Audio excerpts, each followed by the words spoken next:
dakwaan yang disampaikan Mario Jasa penuntut umum. Bagaimana tanggapan soal dakwaan hari ini Pak terhadap Mario Dandisatrio? Kecewa, puas? Oke, assalamualaikum ya teman-teman wartawan. Sebelum saya jawab, yang pertama saya mau ngucapin terima kasih atas pengawalannya netizen terutama, karena ada catatan penting di sini yang harus digarisbawahi bahwa persidangan ini adalah sebuah perlawanan untuk mereka yang menginjak-injak logika kabel tis dan lain-lain. Kita akan buktikan di sini. Kalau untuk dakwaan, kita ada catatan yang sangat krusial yang harus diketahui oleh masyarakat. Nanti detailnya sama Melisa. Karena menurut kami yang tidak tersampaikan adalah hal yang sangat penting sehingga sampai terjadi penganiayaan dengan pemberatan. Kemudian yang akan saya sampaikan di sini adalah terkait kondisi anak saya. Yang kemarin sempat ada ahli hukum menyampaikan bahwa kondisi sekarang nanti akan memperingan, itu adalah menginjak-injak logika. Nanti akan dijawab sama Melisa. Yang utama, anak saya sampai hari ini belum pulih dan kita ada bukti-bukti yang mendukung hal tersebut. Salah satunya seperti yang tadi disampaikan dari Dr. Yeremia Tatang di Mayapada. Kemudian kita juga ada bukti dari fisioterapis David. Sampai saat ini dia masih fisioterapi. Kemudian untuk psikologi kita nanti akan ada juga bukti dari Kementerian PPA yang terkait kondisi psikologis David. Tetapi secara kasat mata bisa saya sampaikan di sini bahwa kemarin saya sempat posting di Twitter ketika David berjalan. Jadi David saat ini sudah bisa berjalan, tetapi endurance-nya hanya 6 menit. Jadi dia kekuatan berjalannya 6 menit saja. Sudah jatuh berkali-kali, paling parah kemarin tanggal 8 Mei. Sampai kakinya fraktur dan harus dipasang pen. Kenapa hal itu terjadi?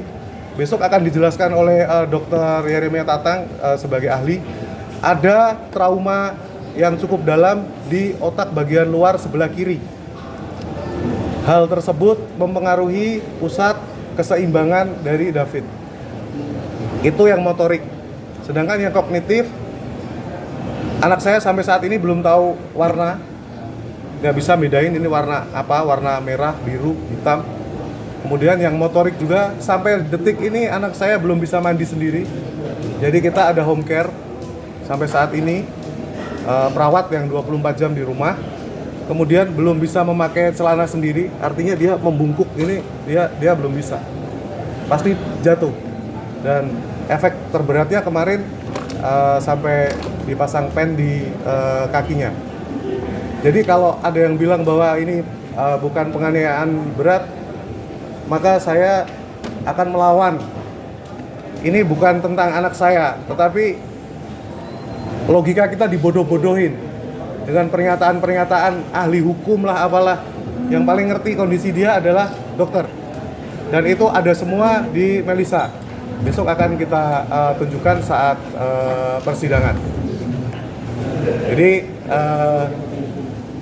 memori jangka pendek seperti tadi sudah disebutkan, amnesia. Jadi memang dia nggak bisa ingat ini siapa. Kemudian perilaku, kalau perilaku mungkin nanti Melisa yang jelasin ya. Perilaku. Jadi dari saya itu aja. Kalau terkait pembacaan dakwaan tadi, ya kita kawal aja. Untuk pemeriksaan saksi dari keluarga nanti siapa aja? Saya. Ya. Dan Paman Rustam yang bikin laporan di Polsek. Ya. Hal-hal yang mungkin ditekankan dalam pemeriksaan nanti kira-kira apa? Yang maksudnya? Yang akan ditekankan mungkin saat bersaksi nanti untuk Mario dan Shane. Yang akan saya tekankan nanti adalah kondisi David yang memang itu penganiayaan berat dan perencanaan. karena tadi tidak disebutkan, ada hal yang awal tadi saya sampaikan, nanti Melisa akan sampaikan itu, besok akan saya ulang lagi sampai benar-benar ini menjadi suara yang bisa mewakili keadilan. Jadi seperti itu, saya masih mohon doa untuk teman-teman wartawan, kita kawal terus ini. Dan kita keluarga besar akan terus mengawal kasus ini dari paman-paman saya di AMKI, Maluku Satu Darah, Ansor, Banser, dan semua akan terus mengawal kasus ini. Demikian dari saya. Wassalamualaikum warahmatullahi wabarakatuh. Silakan. Soal tadi dakwaan. Ya, terima kasih ya terkait dengan dakwaan. Ya, terkait dengan dakwaan yang sudah sama-sama kita dengar dari jaksa penuntut umum, kami melihat sudah cukup baik karena ada beberapa pasal yang sudah di take out oleh jaksa penuntut umum. Pasal-pasal penganiayaan ringan sudah tidak ada, 351 sudah tidak ada, penganiayaan berat tanpa rencana juga sudah tidak ada.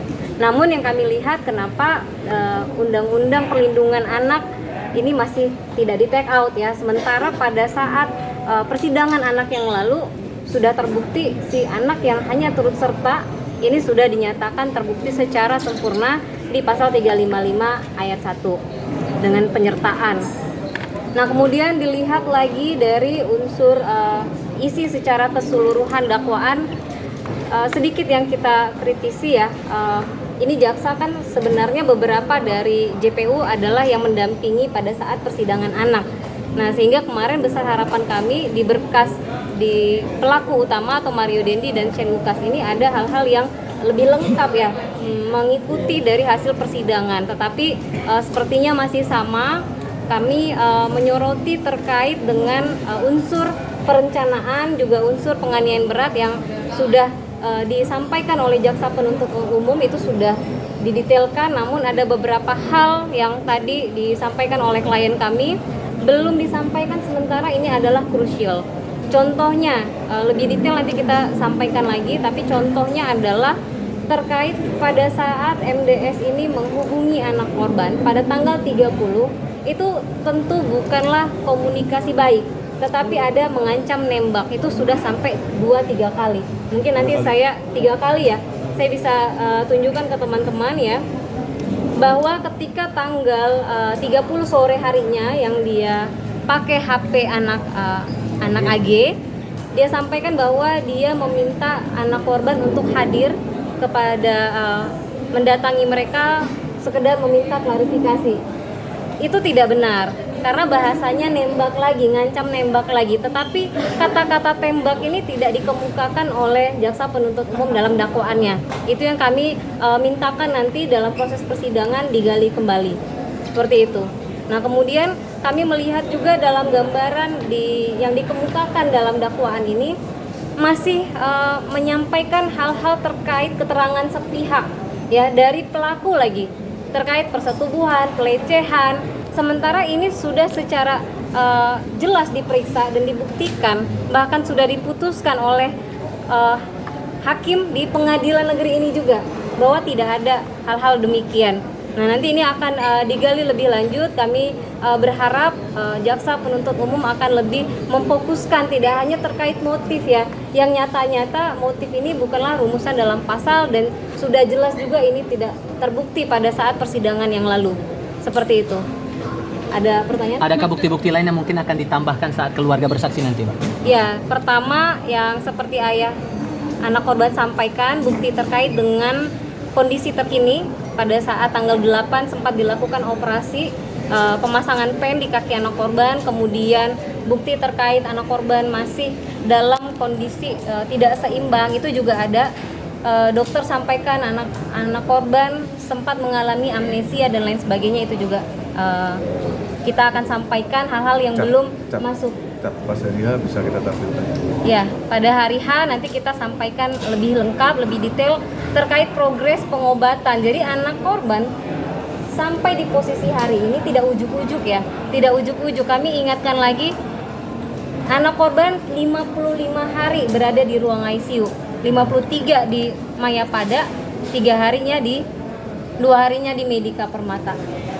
Dan perbuatan ini tadi juga tidak dijelaskan secara detail bagaimana kronologis, nanti pasti akan didalami di dalam persidangan ya, peranan dari saksi-saksi yang ada di TKP gitu. Jadi kalau tadi disampaikan saksi memanggil hey sehingga berhenti, gambarannya tidak seperti itu. Nah ini nanti pasti akan diulik lebih jauh oleh jaksa penuntut umum, bahwa yang ingin saya sampaikan adalah bahwa penganiayaan ini berhenti bukan karena kehendak dari si Mario Dendi, tetapi karena ada teriakan keras kencang dari saksi Ibu N gitu. Sejauh ini dari pihak terdakwa apakah ada upaya membantu keluarga David? Sejauh ini keluarga di awal-awal kejadian sempat ada beberapa pihak, kita sudah pernah sampaikan ya, untuk menawarkan bantuan, tetapi dalam artian kesan yang kita tangkap damai, sehingga kami menutup ruang itu. Kita akan mintakan nanti di dalam persidangan melalui restitusi, itu lebih jauh nanti. LPSK sudah menyerahkan juga berkasnya kepada jaksa penuntut umum, seperti itu. Dari pihak terdakwa atau kuasa hukum sempat memberikan pernyataan kepada orang tua David yang datang hari ini, entah permintaan maaf atau semacamnya, karena berhubung hadir dalam sidang perdana ini, begitu Mbak? Tidak ada ya, tidak ada. Ada tambahan? Ya, sedikit aja ada tambahan dari tim kuasa hukum keluarga. Yang pertama berkaitan dengan dakwaan perihal yang tadi sudah disampaikan oleh Mbak Melisa mengenai tidak adanya persetubuhan maupun pelecehan. Nah, juga tidak diungkapkannya masalah tembak-menembak ancaman tersebut. Nah, mengutip Bang Buyung almarhum mengungkapkan sebagian kebenaran itu adalah kejahatan yang lebih jahat daripada kejahatan itu sendiri. Mungkin itu saja. Terima kasih.